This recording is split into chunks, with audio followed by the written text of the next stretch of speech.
C9 made history last weekend by being the first NALCS team to make it to a World Championship semifinals since Season 1. Not only did they win, but they did it in commanding fashion with a 3-0 victory over Korea's last hope, Afreeca Freaks. This week, I want to take a look at some great macro moments from C9 that helped them secure victory.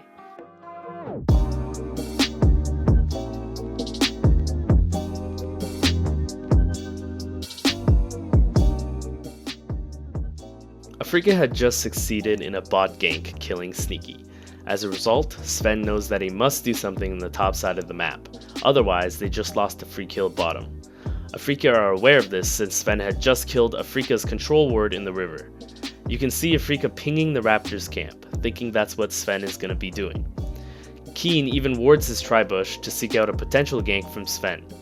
Keen either doesn't suspect a dive or assumes with his cage and flash he'll be able to outplay a 2v1 at level 4. What he doesn't expect is Jensen's roam. Jensen getting first blood earlier in the LeBlanc vs Cass matchup gives him full control over the mid lane. Keen should normally be able to walk away from Jensen's roam and retreat to the second tier turret. As soon as Kuro's wave crashes, Kuro is likely telling his team that LeBlanc is missing. Sven knows this, and before Keen gets the chance to retreat, Sven walks behind him and prevents him from doing so. This timing is perfect, as there are not even any minions to give Keen a chance to fight Sven. Sven buys just enough time for Jensen to roam up and they execute the dive perfectly with Licorice taking the tower. This was the first play that began to swing the lead heavily in C9's favor. With this play, C9 obtained a roughly 500 to 600 gold lead onto Afreeca. The kill grants Sven 300 gold and 75 gold each to Licorice and Jensen for the assist. Keen loses about a wave to the tower, which included the cannon minion, totaling approximately 100 gold. Beautifully executed by C9, leaving Keen barely any options. Now what could Keen actually have done? By the time Sven got to this position, he was already going to suffer losses. His best chance now was to try and run through Sven and attempt to live by using his flash. His wave was already lost at this point. He could try to TP out as well and force Sven to cancel it, but if that didn't work and Jensen still came up in time to kill him, he would be down TP and still have died. Then he wouldn't be able to catch any of the waves at all when he respawned. The only thing Keen could have done here is to scope out Sven's movements earlier. Since Afreeca already have a ward in the river, if Keen walked earlier toward the red buff bush over Krug's wall, he would be able to see Sven pathing topside. All reasonable paths toward topside are covered with the addition of this red bush ward. If he saw Sven pathing top here, he would be able to avoid dying, but would still likely lose his wave.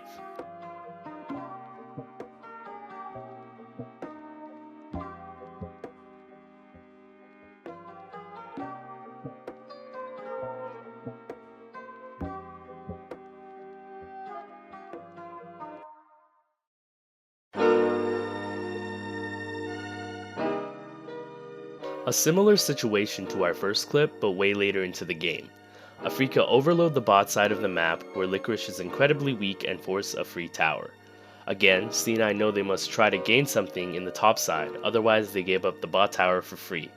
C9 pushed the top wave in, and Sven hides waiting for Afreeca to show in the lane. At first glance, it doesn't seem like C9 can get anything here, as Afreeca's two very fed control mages are coming to defend the turret. Kuro foolishly tries to look for something cheesy by hiding in the bush above the tower, but C9 scout this out and go hard for a dive when Zeyzal tags him with his Q. Zeyzal's ult tags both Kuro and Keen, and they not only get shutdown bonuses on both of them, but also claim the top turret. This top turret play was not only huge because they closed a 3k gold deficit, but because they can now push in top all the way to their inhibitor turret and claim full control of the topside jungle. Although Afreeca can do the same in the bot lane, the topside jungle is especially important later in the game for Baron control. C9 also still have their first turret up top, which prevents Afreeca from having waves slow push past the river. You can see that all these movements and plays that follow in the minutes afterward are because of dominating topside control.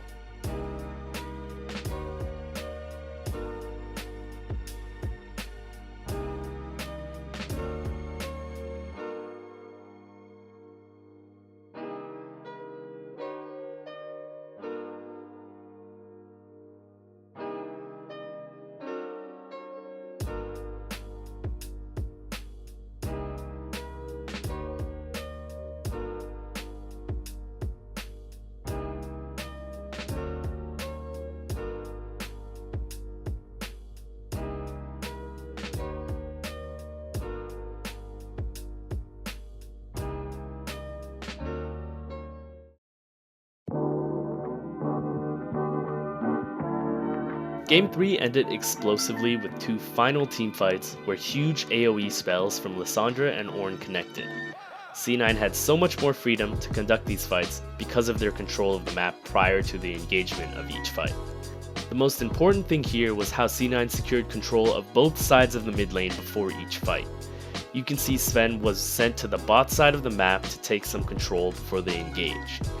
At first glance, this doesn't seem like it means much at all, since Sven is playing Nocturne and his ult can reach anyone he wants from either side of the map.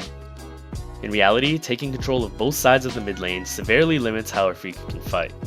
Without vision on either side, they are encouraged to clump together when fighting and don't have a side they know they can kite to when Nocturne ults. This perfectly sets up AoE spells for Lissandra and Ornn. In this situation, however, Afreeca really had no options.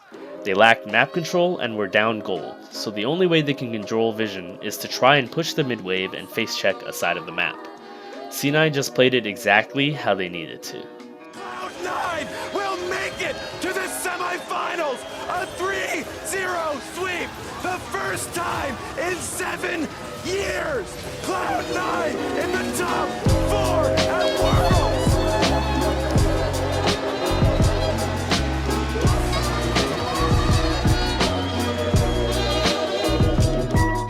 Let's go C9. Thanks for watching my take on the C9 Afreeca games last weekend.